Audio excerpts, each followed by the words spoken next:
I should have told you all to turn your phones off. And Thank you, Chair. We're live. good evening. I'd like to welcome all those attending and viewing this remote meeting of the Harrogate Borough Council Overview and Scrutiny Commission. My name is Councillor Chris Aldred and I am the Chair of the Commission and also the Ward Member for Harrogate Fairfax. The Commission, of course, is very grateful, as always, to all officers and members for their attendance at the meeting and obviously for support outside the meeting as well. And we welcome in particular any members of the public who may be viewing this meeting, which is being streamed live on the Harrogate Borough Council YouTube channel. Members and officers participating should have regard to the guidance set out in the Harrogate Borough Council's remote meetings protocol and the privacy notice contained within it. That means the usual meeting protocols and standing orders do still apply, and members of the Commission and officers may only speak when invited to do so by the Chair. We always ask members for questions in advance of the meeting. Where we have received these members will be invited to speak or ask a question first at the relevant time. Following this, questions will be dealt with in the order received in the meeting conversation or chat window.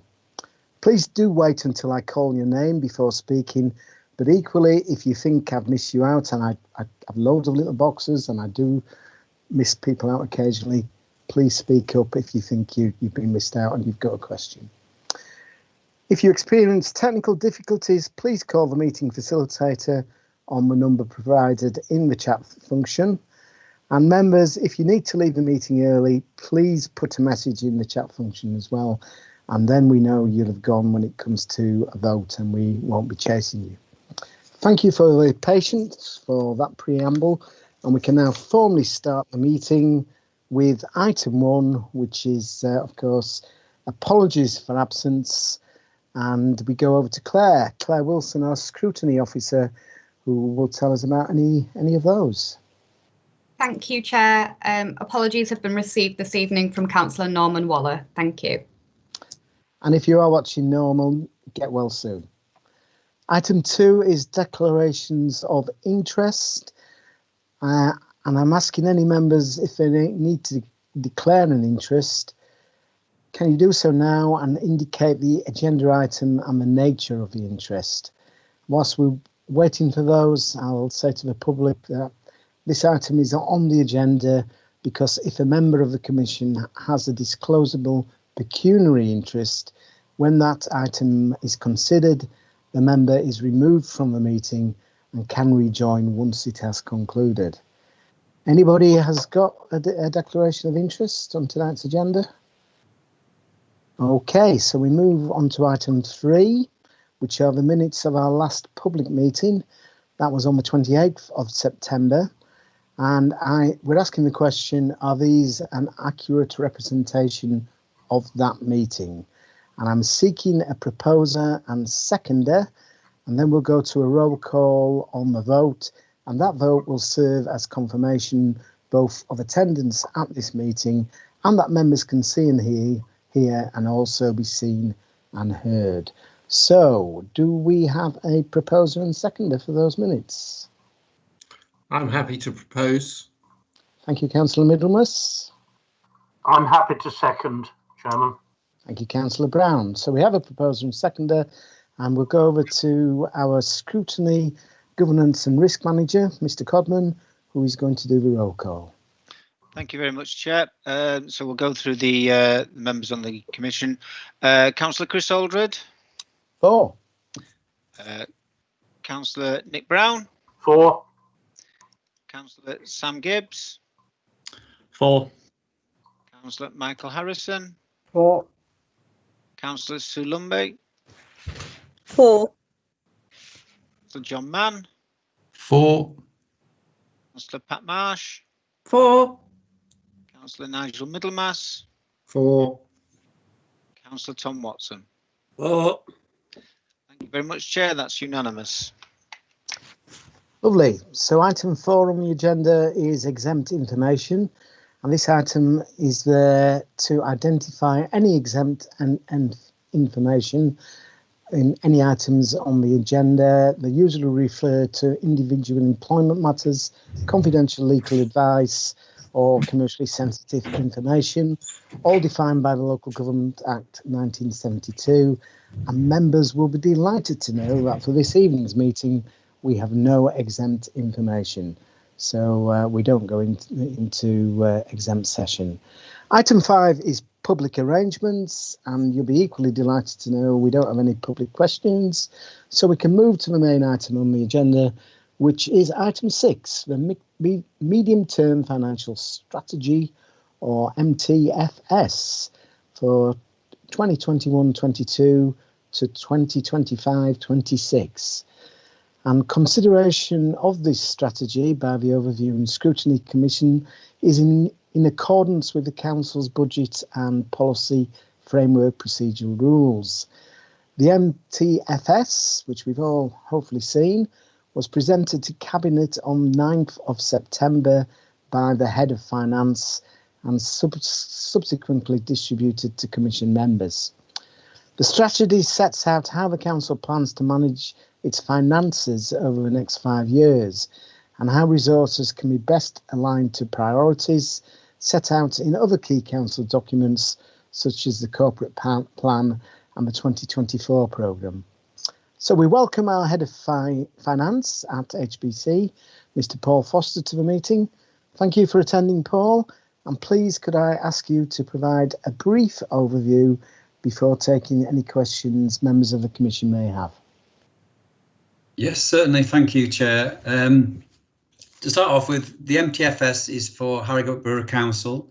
I think at this stage to do anything else would be far too difficult and also premature.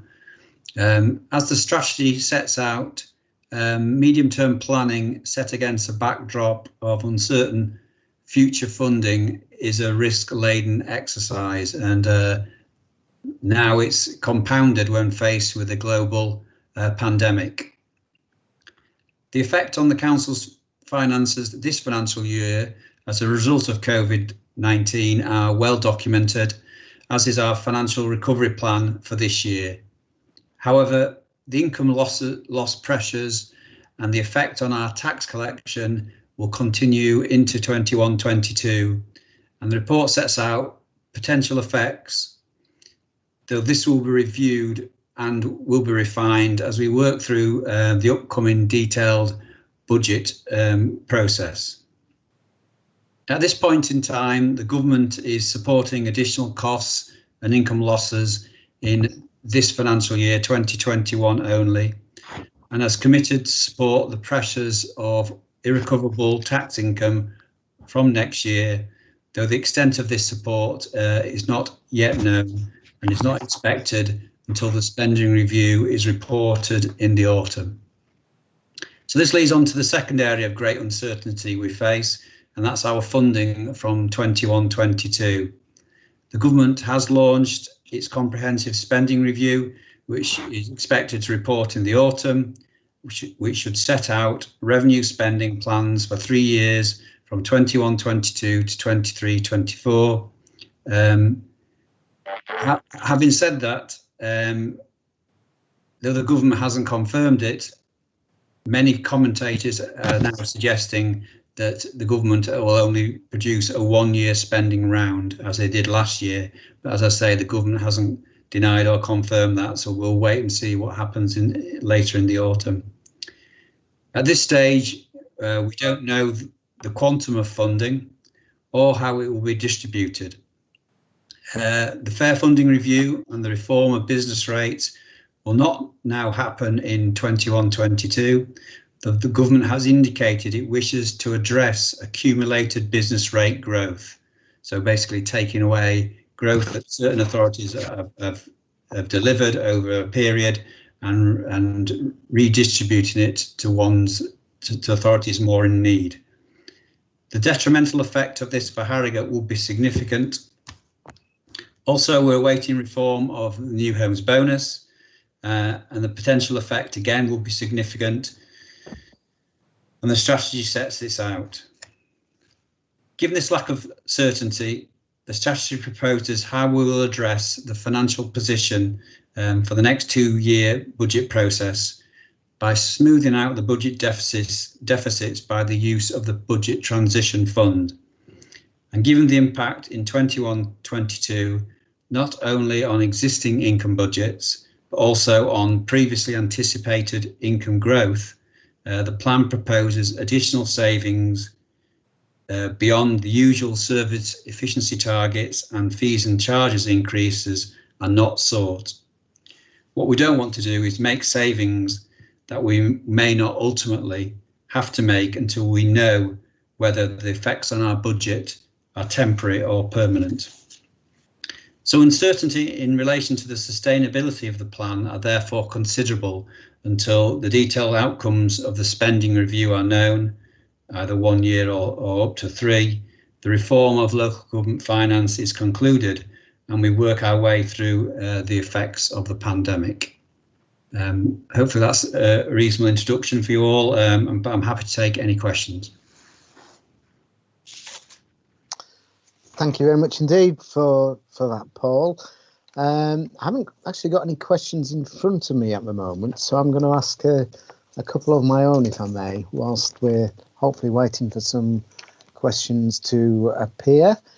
You did mention at the end there that obviously it's very much dependent on the effects of the pandemic, and it must have been a nightmare trying to produce this, Paul. You have every sympathy for all of us, I think, because it's a fast moving situation. Can you just summarise what the assumptions are at the moment made on government advice and what they're actually saying at the moment, and we recognise it's only at the moment, that how they are going to support local authorities? At this stage, the government is supporting additional costs that councils are facing as a result of the pandemic, and also supporting losses in income that are irrecoverable, be that planning income, car parking income, leisure income, or the convention centre. So across the piece, up to the extent of 75%. Once we get past the 5% threshold. The government has been clear that support is only for this financial year. However, it has said that it will look, as part of the spending review, on how it will fund councils, from next year. And originally we had anticipated that will be a 3-year spending review, though that is now being questioned. So that's the support for losses of income and for additional costs. The government has also said that it will look to support losses of tax income, so business rates and council tax. And again, it said it will set out that as part of the spending review. They've already indicated that any deficits that will result in council tax and business rates income this year. Normally you would have to recover that in the following year.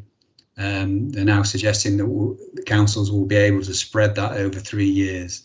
In addition to that, they have said they will look to provide some support, but they haven't, as of yet, come forward with what that will be.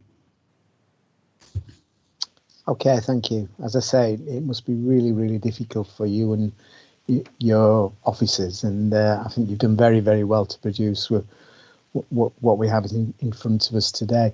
Has anything changed since it went to cabinet in September?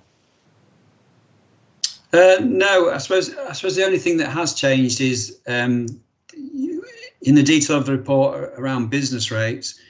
It talks about the government, though it's delayed the reform of business rates, they may do this soft reset where they obviously take away the growth that we've received, and the strategy has been prepared on that basis, assuming that will happen. Again, commentators are saying that in order to achieve that, the government should have consulted us by now, and that consultation hasn't come forward, which seems to imply that it won't happen.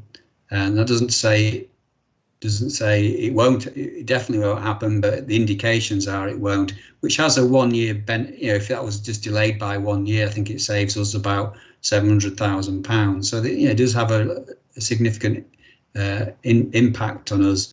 But I suppose we'll know more once we get into the settlement. The spending review will give us an idea of local government as a whole, how that's fared. But even within that, there's obviously different types of councils and different types of spending.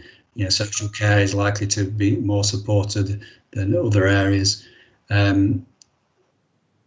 So it's when we get the settlement, which obviously shows the allocations to individual authorities, which normally comes kind of any time from early December to up to Christmas. That's when we'll get a better view of what our funding will be from next year. But am I right in saying we traditionally, or for the last few years, we don't get anything from the settlement anyway? We're kind of self-supporting with council tax and business rates, or am I completely wrong there? Yeah, we don't get any revenue support grant. That's been the mechanism by which the government has looked to reduce funding to councils in order to support their austerity programme. So we don't get anything direct, but it does influence the growth that we can keep from business rates, and also how new homes bonus works, and also the kind of council tax increases we're allowed to agree on locally, or members can decide on before you have to go to the public for a referendum. And we're not getting the 75%, which was in a kind of trial thing on business rates, are we? That they've already said they're going to go back to the 50%. Yeah, we're back in 50% now. This year we're in 50%. They're asking whether authorities want to pool again, but again, that's just for 50% pools, no longer 75.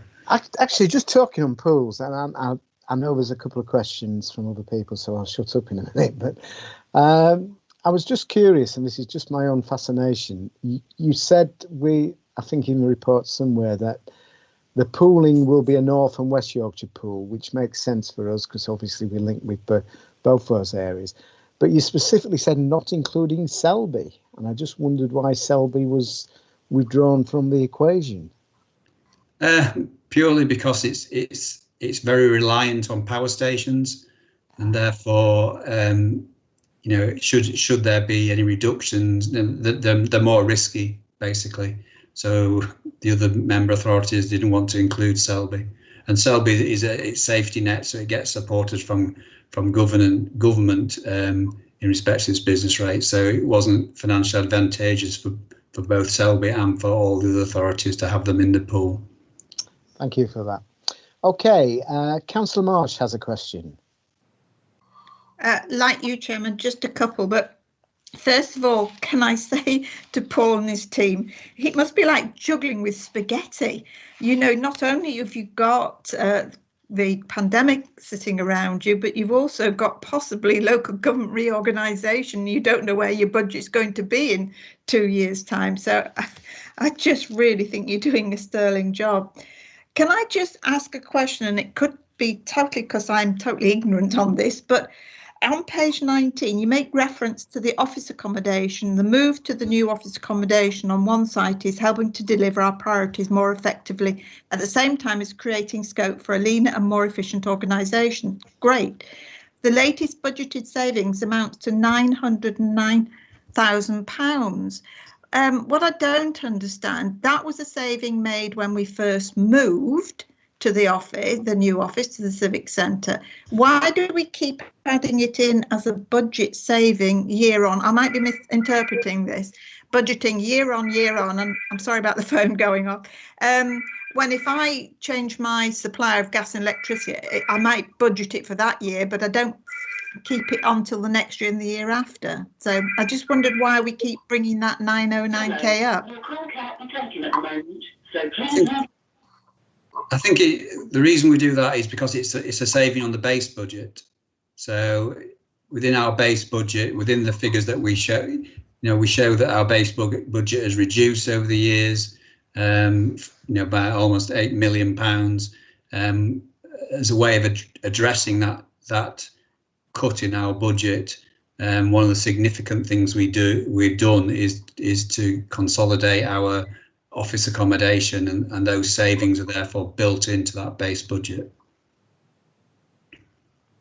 Can I just come back on that, Paul? Why do we, as I say, if I was to change my suppliers for gas and electric, I make a saving in that year of, say, £100, but I don't, if I'm budgeting for the following year, keep putting it in as a saving. I really find that difficult to get my head around. Maybe if you could sort of email me something, because I'm really struggling with it. Maybe I'll try. Shall I try and answer it again? Yeah. We're not saying that those savings will be found again. It's just we're just reflecting the same way within the report. It gives some context to the main areas that we've been able to address the need to make savings. One is that. The other one was when we did reviews of the back office and saved nearly £1 million as well. So it's just a way of showing over the years how we've made those large savings. It's not saying that those savings are increasing in this year's budget. It's just identifying those as something that we have done as a council to balance our budgets in the past. Yeah, I just find it difficult that it keeps reappearing. But anyway, I understand what you're saying. Can I ask Pat, whilst we're just on this topic, and I'll bring you back in, but I did have a question on that myself, the office move, and I just wondered if that figure which Pat's quoted, does that include the actual income we got for the sales of the buildings we sold? I think there was definitely Crescent Gardens and a couple of others, major kind of office sites. Is that included as a saving in there? No, this is just the revenue budget. So this is the savings because we now operate from a modern building. The kind of energy efficiency is much better. We've got less buildings to facilitate. We've got less senior staff as a result because we're all in one place. So it's things like that make up. So it's the revenue budget saving. It's not the capital receipts that we receive by consolidating and selling buildings that are no longer required. So presumably those savings won't appear anywhere because what they've actually been put into the revenue budget for this year and last year, presumably. So they won't feature in the medium-term financial plan. No, they were part of the capital programme. So obviously the capital programme identifies where we're spending the money and then how we finance that capital programme. One area we finance is from capital receipts, because you can only spend capital receipts from selling buildings on capital expenditure. So we'll have used those receipts to fund our capital programme. Thanks for that, Paul. Sorry, Pat, for butting in there. It was just it seemed to be a sensible question to ask at the same time. I bet you've got some more for Paul. I had just the very simple questions, Chairman. And yes, I think we need to jump in when we've got similar questions, and so we can get a full and a rounded understanding of what this is about.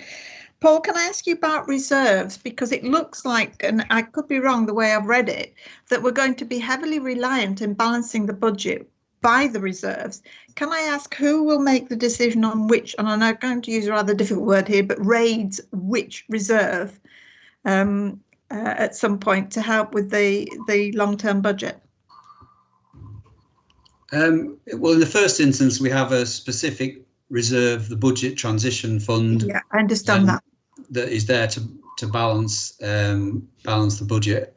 I think beyond, there gets a stage where that isn't sufficient to balance budget based on the figures in the existing MTFS.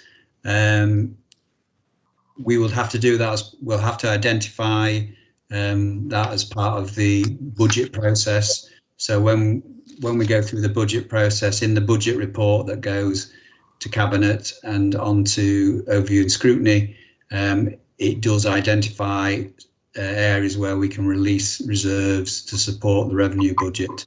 We've already done an exercise, because that's another way of dealing with the financial detriment we're in as a result of the pandemic. And that will be formalised through the budget process. Thank you. I'm just wondering who then makes those decisions. Is it yourself, or does that come from actually, all of you getting around the table and each sort of head of each department defending their own reserve budget pot and saying, you're not having mine, you can take off someone else? It was just how that was going to pan out, because the reserves are there to be used against their various projects. And, I wondered how that would be sort of smoothed out, as it were. Yeah, it's part of the challenge of the budget process. So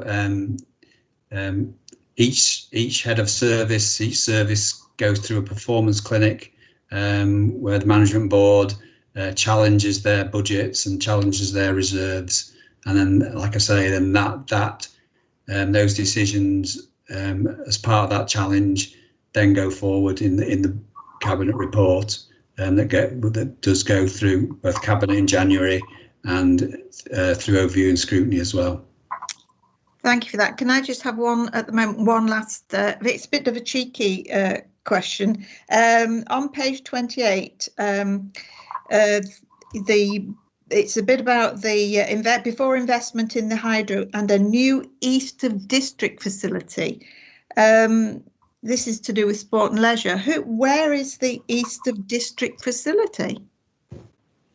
I think in the report that went to Cabinet back in June, I think it did some illustrations based on Knaresborough, but that piece of work hasn't finalised in terms of determining where it will actually be. But as part of the sport and leisure review, it was identified that it was in the east of the district that we required a new facility because of the demand, given that that's a lot, around Knaresborough is a lot with the growth in housing and population. Yeah, I just think putting that in there looks like Knaresborough is sort of being bypassed. If you just put Knaresborough in there, it would have been a lot easier. For me, it said alarm bells ring in the east. Looks as though you're going to look further beyond the boundaries. I didn't want to say Knaresborough in case people start telling me it was a fait accompli when that process hasn't finished. Okay, I can appreciate that. Thank you for the moment, Chairman. Good answer, Paul. It might be in Starbeck, of course, Pat. We don't know. It might be a brand new facility being made in Starbeck. Wouldn't that be nice? Well, let's move on, and we will move on to Councillor Brown, who has a question. Thank you, Chair. Paul, I should have perhaps contacted you before tonight's meeting, but I haven't, unfortunately. I've been reading a lot of other papers. Can I just say that my background is in the private sector, and I'm a believer in smaller government. In the private sector, when the economic climate becomes very tough, one of the areas that increasingly gets looked at is cost savings. And I just wonder, can you remind me, we used to have Innovate, I think it was, and that looked at cost savings. Do we still have an organisation within HBC looking at cost savings? Yeah, there's as part of the 2024 programme, there are a number of projects. More emphasis, because most areas of the service of the council have been through service reviews as ways of identifying cost savings. So a lot of, before the pandemic came along, how we were looking to address balancing the budget in the future was by growth in income. So there's obviously we've got a commercial strategy now, and that identifies areas we're going to look at to grow income. But yeah, but certainly within the 2024 programme, they're still looking at ways of delivering services to make savings. A good example is the local authority control company for the sport and leisure. because there are tax efficiencies and cost reductions that can be generated through delivering it in a different way. The 2024 organisation, or whatever you like to call it, is that who makes up that little organisation looking at general cost savings across the council? Individual departments, is there a small group of senior management who are looking at cost savings or potential cost savings? Yeah, there's two programs: the transformation program and the place board. Directors lead on delivering different aspects. There's a commercial Harrogate, there's a digital Harrogate that Rachel leads on. So each director destination. Thank you. Prompted by Rachel. Destination Harrogate is another one that looks at different streams of the transformation programme, and they report to a board which is chaired by the chief executive and also has members attend as well. Right, thank you for that. Obviously, I think the old saying, cutting your cloth, is perhaps going to be very important, because economic growth maybe not quite as good as we all think it's going to be, and maybe is reflected in your, commercialisation you talked about. Well, there's only so much that people can afford to pay and increase fees at a time of zero inflation or very small inflation, and that is reflected in this plan, I presume, is it? Yes, the plan assumes growth in fees and charges of just 100,000 a year, so not excessive increases. Right.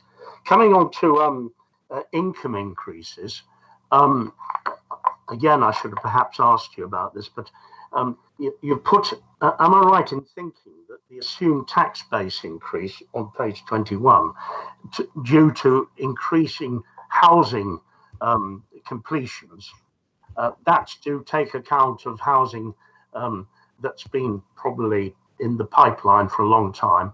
You're looking at 3.3% in 2022 and 23.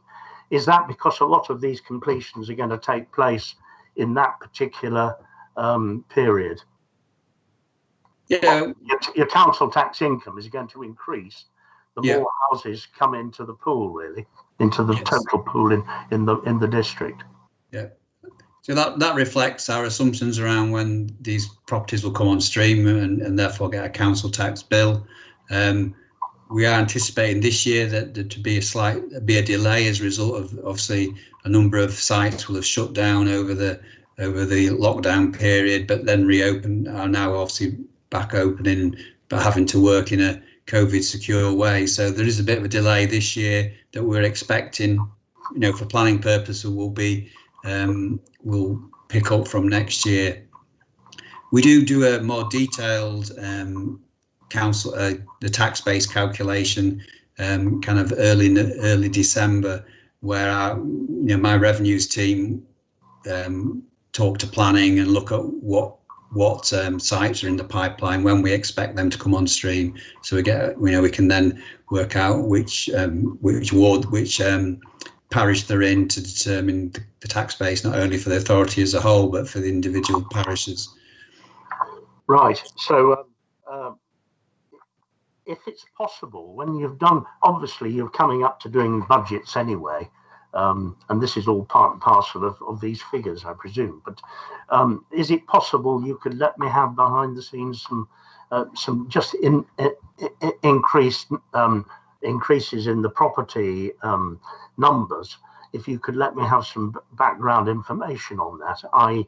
the numbers of houses you've projected over the next few years in this planned timetable, just so I can see what the figures are that you're basing these increases on. Yes, certainly. Let me have.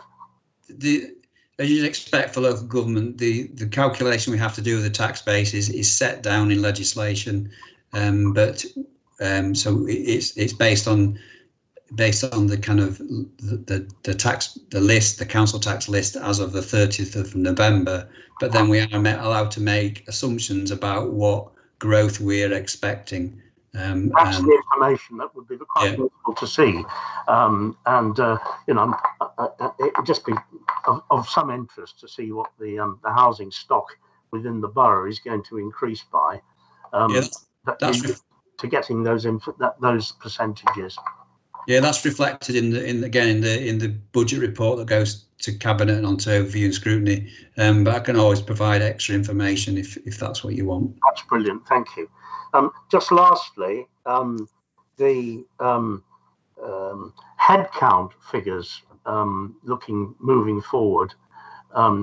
Again, there's no headcount sort of savings through natural reductions, people retiring or what have you.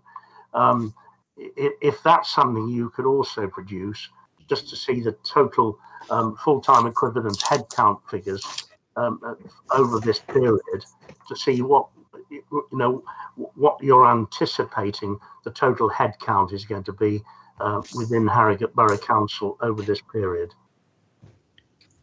Yeah, again, we can feed that into the budget report so you can see that change. Because, as I say, right at the start, obviously, there's a lot of cost savings going on, and unfortunately, the cutting of the cloth means less heads, and that's the area that I'm looking for within Harrogate Borough Council to see through, not necessarily through redundancies or anything, but through natural wastage. To see what our total headcount's going to be year by year, that you're estimating the figures on. Yeah, I'm sure we can provide that. Thank you very much indeed.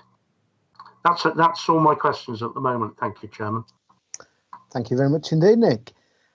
So we've got a question from Councillor Watson up in sunny Nidderdale, which you can actually see behind me. That's Councillor Watson's patch. He's a very lucky councillor to represent that area. Thank you very much, Chair, for putting that photograph up. It just shows you what a lovely place we live in, doesn't it? Eh? It is. You're very lucky, Tom. Yeah, we are.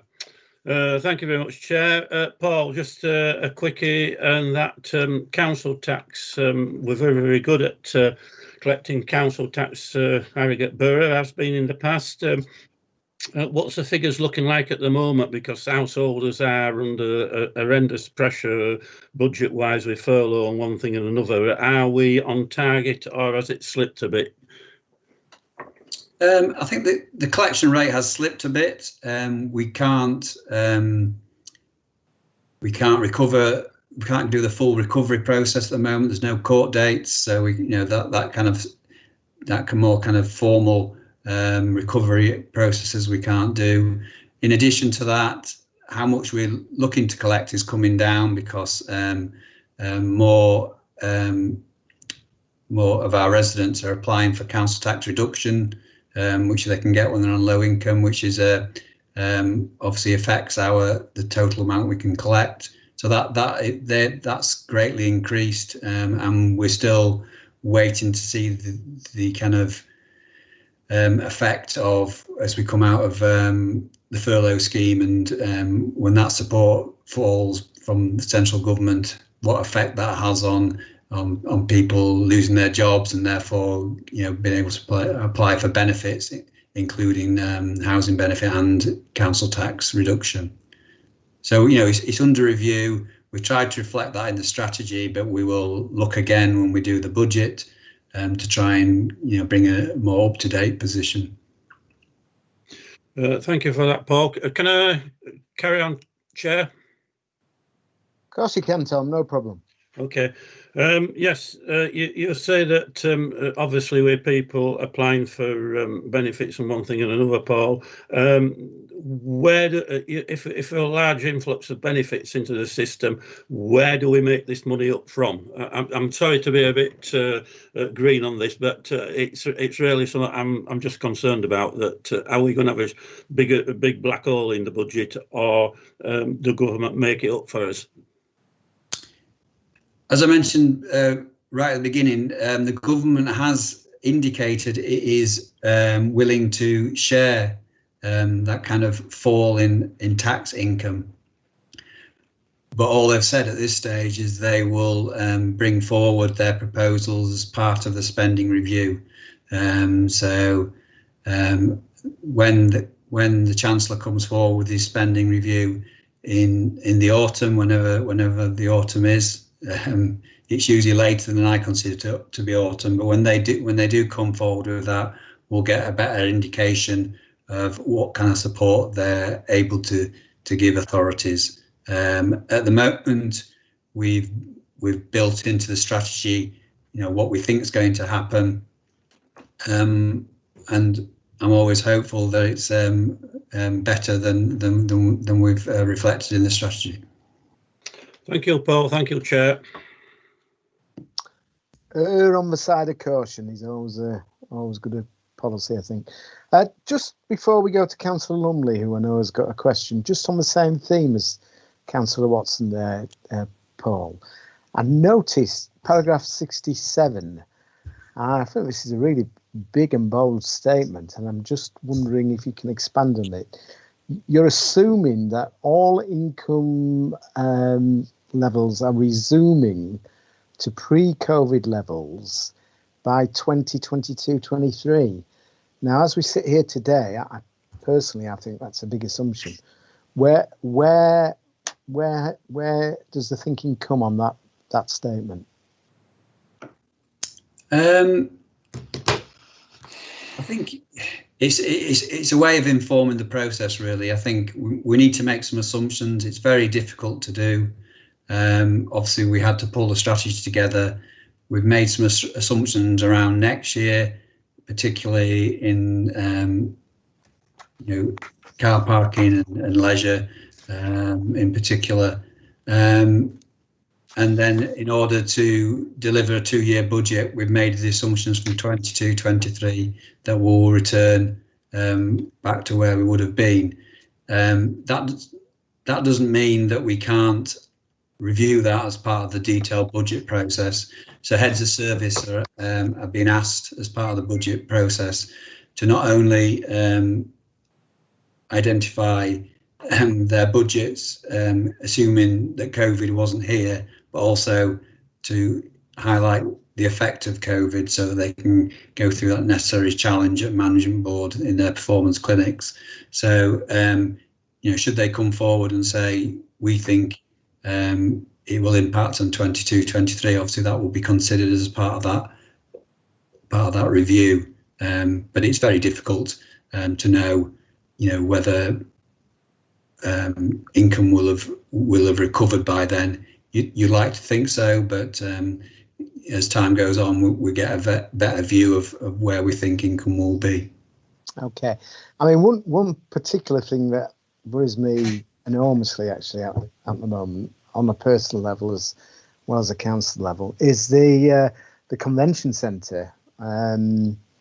We heard a couple of weeks ago that it is now on standby, which means it could be receiving COVID patients, within the next week or so.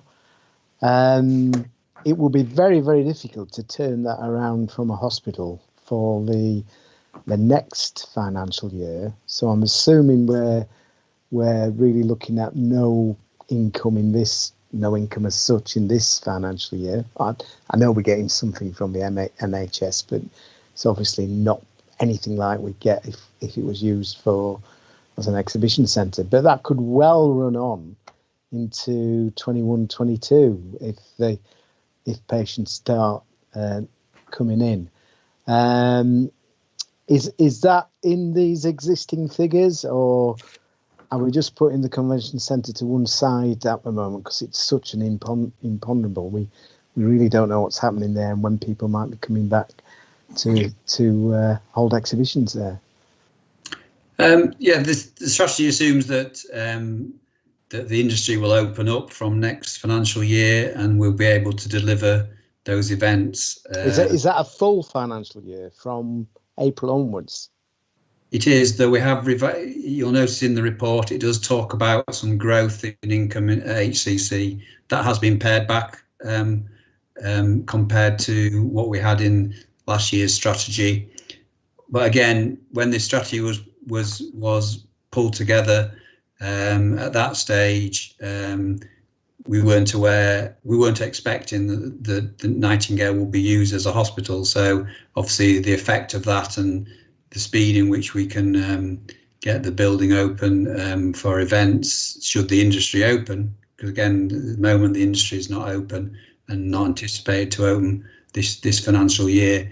We'll have to take that into consideration when we pull together the detailed budgets. Okay, thanks very much for that, Paul. Sue, you've been waiting very, very patiently, and I apologise for not coming to you before now, but Councillor Lumley, the floor is yours. Thank you. Paul, can I just say, I think your assumptions about 22-23 are very reasonable, and if they're wrong, then heaven help us all. But I'd just like to ask for clarification on 2 points, if I may. My Wi-Fi dipped a bit, so I didn't hear exactly what you said. It's in relation to us.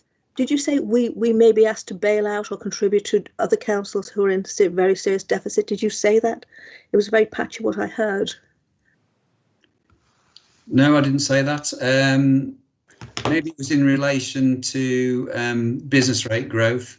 So the way business rates works is as businesses grow in your area and the income that you collect from business rates increases, you as a council under the retention scheme, we get to keep a proportion of that growth.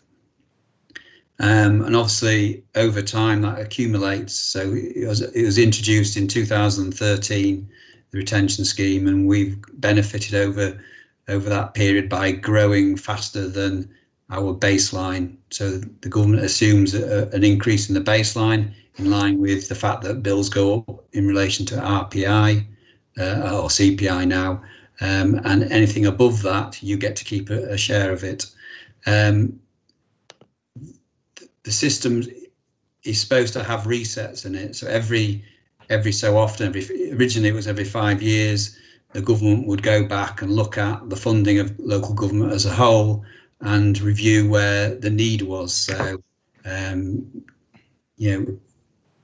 authorities with high deprivation and would do better out of that needs assessment than we would. And as a result, they would move that growth that has been achieved in areas like Harrogate, and they would redistribute it to other authorities. That's how the basis of local government funding works, in that the resources do follow where the need is. Right. Just one other very quick point. It's about the RSG. Just briefly, are we being penalised for doing, for being shrewd and doing a good job because we're not getting the what did you say? We're not getting the we lost all of its revenue support then. Yes. I think it's just a reflection of a lot of districts are in that position where they don't have other sources of funding. So if the government is looking to do across the board reductions in spending or funding they provide to authorities, the areas that they can do that is RSG, because that's our general grant, and our grant was maybe higher than some authorities in that we froze our council tax for quite a number of years, and that council tax freeze grant was rolled into RSG, and so therefore there was more. We had a higher grant funding as a result, and therefore we could take more of a hit. So I think for most districts, it's now RSG has disappeared, and in fact, the way the system works, they should continue to take cuts, so we should actually get negative RSG. which technically is possible, but it obviously gets a lot of the government gets a lot of grief from local authorities. The thought that they're actually going to have negative grant, and as a result, each financial settlement, the government kind of pays for that through other funding, so that it doesn't impinge extra cuts on those authorities that have already lost all their general grant. Okay, thanks. It's just unfortunate that everybody seems to think that the Treasury is a bottomless pit. Thank you, Paul. I have Councillor Gibbs flashing on the screen, but I don't know if you've got a question there, Sam, or if it's just an electronic anomaly, which it could well be. No question from Sam.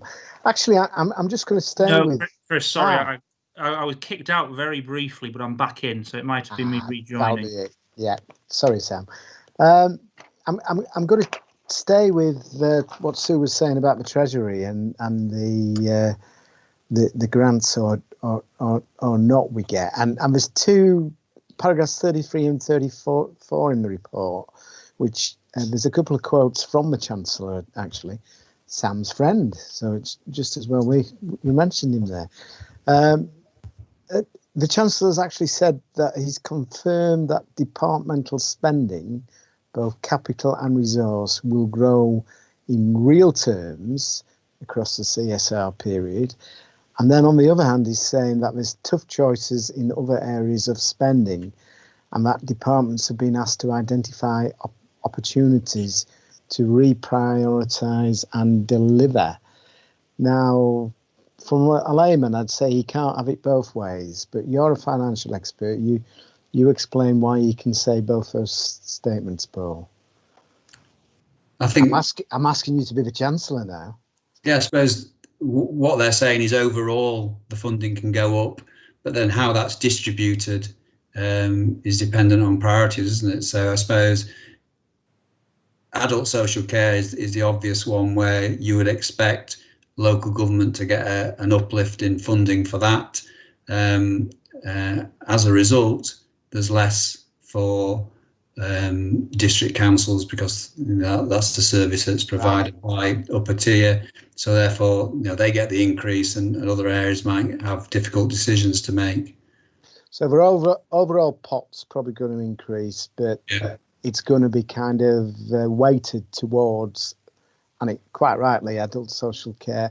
That was going to be my next question, actually. We're not going to benefit from that at all, are we? Because we don't have any spending on adult social care.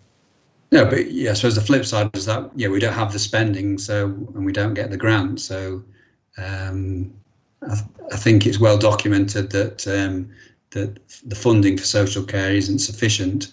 Therefore, not having the funding is a nice byproduct of not having the expenditure. Okay. Councillor Marsh alluded to this earlier, and I'm going to bring it back in a minute. I don't know if it's the same question, but there's an elephant in the room here, isn't there, when we talk about medium-term financial strategy for the next 5 years?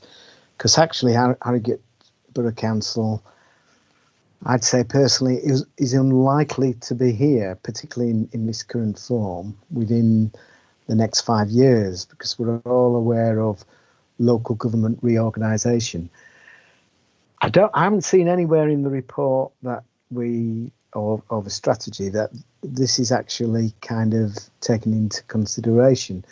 Is it just the case that as soon as the line is drawn underneath Harrogate Borough Council, however that may occur and in what timetable, the monies that Harrogate Borough Council did have, or the kind of spending assumptions, will just move on to the successor authority? I mean, I suppose it's something you can't kind of, you've got to assume that at least this organisation does stay as it is for drawing up this plan.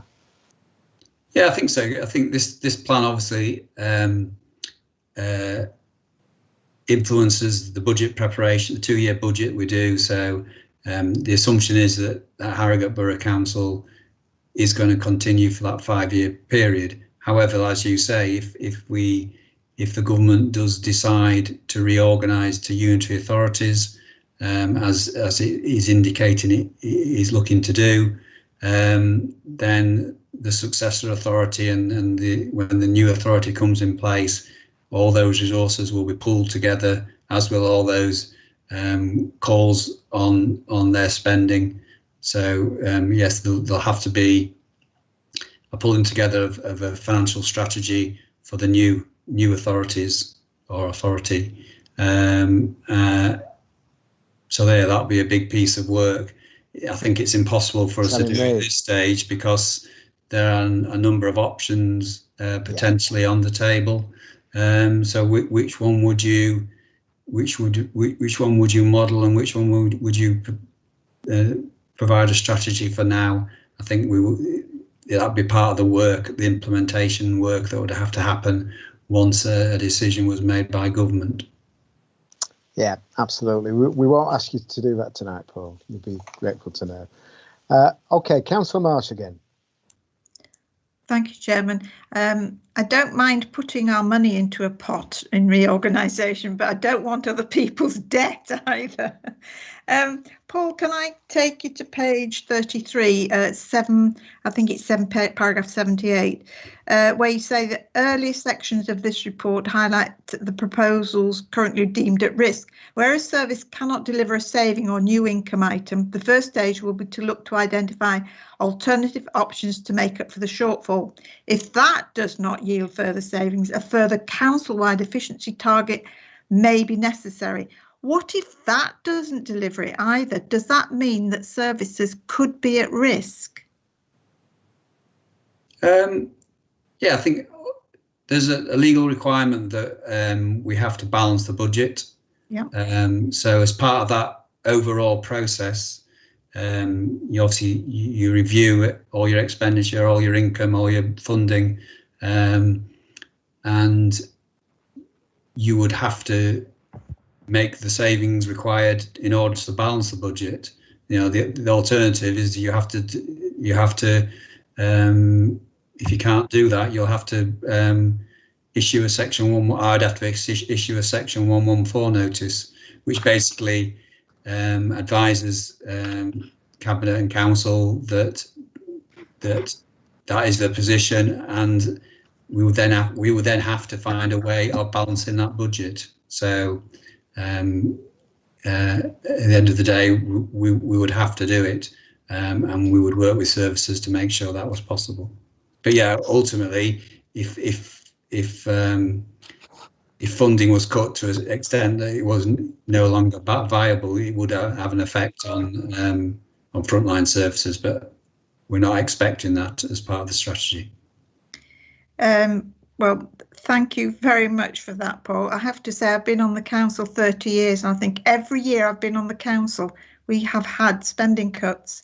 It's nothing new. It's always been there. And it amazes me how we're still functioning in some respects when the budgets are cut every year. I don't think there's ever a report or a budget that's ever come before us that said we've increased spending by 30%.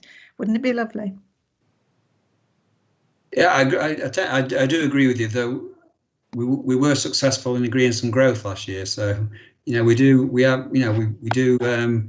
occasionally agree some growth in the budget, and we have been able to do that by making savings and cutting out inefficiencies and delivering more income. Also, yeah, I think, Paul, that's the point I'm making, is everyone keeps delivering. I'm not saying that that wasn't a criticism, it's a support to say that every year that you're having to look for efficiencies and increased income. That's how we balance the book, and I understand that.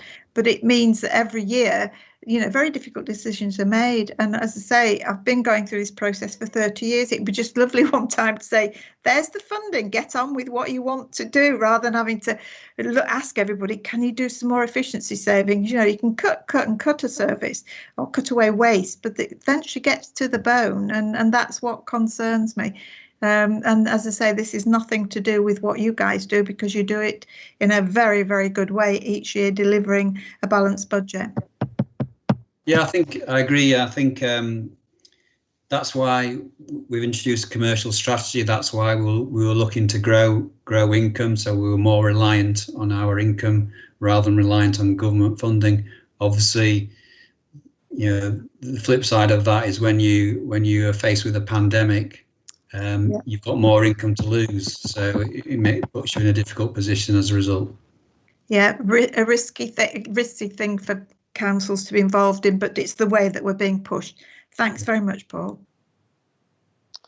Thank you for that, Paul. I'm just going to ask Councillor Bateman, because I know he's been having problems with his Wi-Fi. He's been in and out of a meeting, I think, a couple of times. Bernard, have you got any specific questions? I apologise, it took me an hour and a quarter to get on, and only because I went for fluke really and got on it, because the line on there says, join the meeting, but actually it's the line underneath you've got to go on, or the line above. It's not that. But anyway, I'm back off. Okay, well, I'm sure the officers can talk to you about that later. Yeah. Have you got any questions on the paper, Bernard? Fire away. Have you got any questions to Paul? No, I'm all right.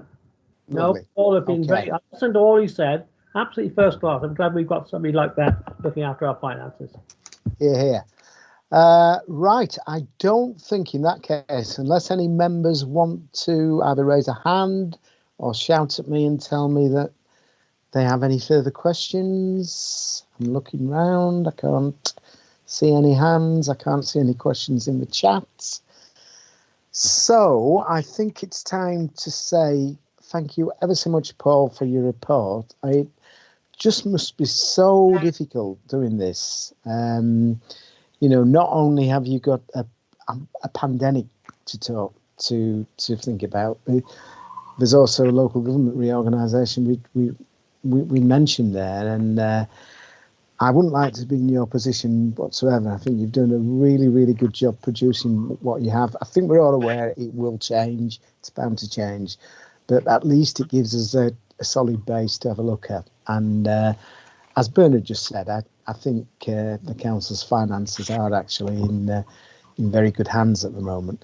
Now, I don't know whether we have to take a vote now, Mark. I don't think there's actually any comments, recommendations.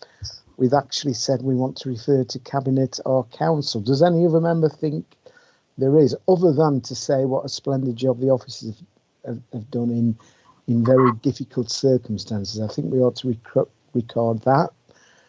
But other than that, have we got anybody that's got any specific comments or recommendations to go to Cabinet or Council?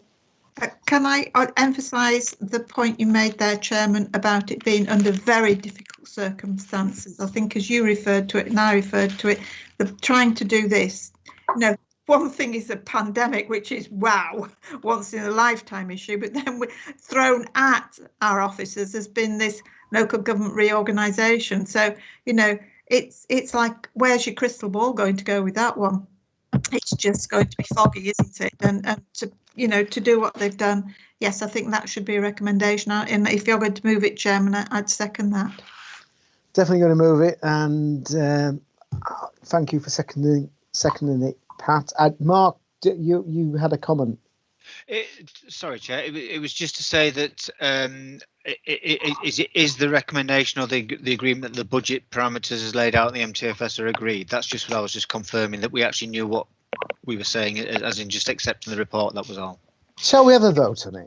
Let's vote. We accept the report, the recommendations put forward on it. We're in full agreement with, but we do want it stated that we are very, very, very grateful to all the officers in the finance department, not just for compiling this, but for the day-to-day work and the extenuating circumstances, the special circumstances they've had to deal with, and we want that actually acknowledged by Cabinet and Council. I'm proposing that, and Pat, I think, is seconding it. Yes, I'm Chairman. Shall we go through a formal vote on that? Yes, I can go through that, Chair, just to make sure. So we'll go Councillor Chris Aldred. 4. Councillor Bernard Bateman. 4. Councillor Nick Brown. 4. Councillor Sam Gibbs. 4. Councillor Michael Harrison. 4. Councillor Sue Lumley. Happy to approve an excellent report. 4. Okay. Councillor John Mann. 4. Councillor Pat Marsh. 4. Councillor Nigel Middlemass. 4. Councillor Tom Watson. 4. That's unanimous, Chair. Right, lovely. And I think that just leaves us one item on the agenda, which is, have we got 2 actually, haven't we? We've got the forward planning, haven't we? The item 7, forward plan of key decisions. And I think there's only one that's coming up in the next few days. Claire, I think you've got some more information on that. Yes, thank you, Chair. That's just to update you that there's one item within the call-in period, which is the gas supply contract 2021 to 25. Call-in ends on that tomorrow. Thank you. So if anybody wants to debate that further, you've got 1 day to do it in. Okay, and the final item on the agenda is the review of commission meetings to January 2021. And I think Mr. Codman has got some very potentially good news for us. We might actually get a night off in November. It was just to make commission members aware that we've had a number of meetings this year, both informal and formal, and as a carryover from previous years, we've had basically usually in November 2 meetings, one of which has been to meet with the Chief Constable of Police and Crime and Fire Commissioner. Now this year that hasn't taken place, so we have 2 meetings in November already, so the potential is there that at some point we may well cancel meetings, just to make members aware that that might be the case, but also to confirm that the December the 7th meeting will be our crime and disorder meeting with the police. That's been confirmed with North Yorkshire Police at the moment, so it's just to let members aware that they're the potential meetings for the rest of the year. There's potentially 2 left in November, 1 in December, but one of the meetings may well be reviewed in November. That's just to let members aware. So I think we are going ahead with the 2nd of November meeting, which is the next one scheduled, which will, and it's time for our quarterly review of the council's finance and corporate situation. So I think Paul will be with us again on that occasion, and indeed Rachel. And we also agreed we'd look at the COVID plans in total, didn't we? The 3 plans we've looked at separately, we'll be looking at just to see if there's any significant updates. That's correct, yeah. We're just looking at that at the moment there in terms of when we can do that. Yeah. So that's the 2nd of November. But if you're very good and well behaved, you might get a night off, guys, on the 16th of November. Nick's smiling, so he's already planning what to do that particular evening. Okay, I think, unless anybody else has any comments on that last item, and I'm looking round, I don't see any comment or hands in the air. I think that brings us to the end of tonight's meeting, and I'd like to thank all members and particularly the officers for attending and contributing.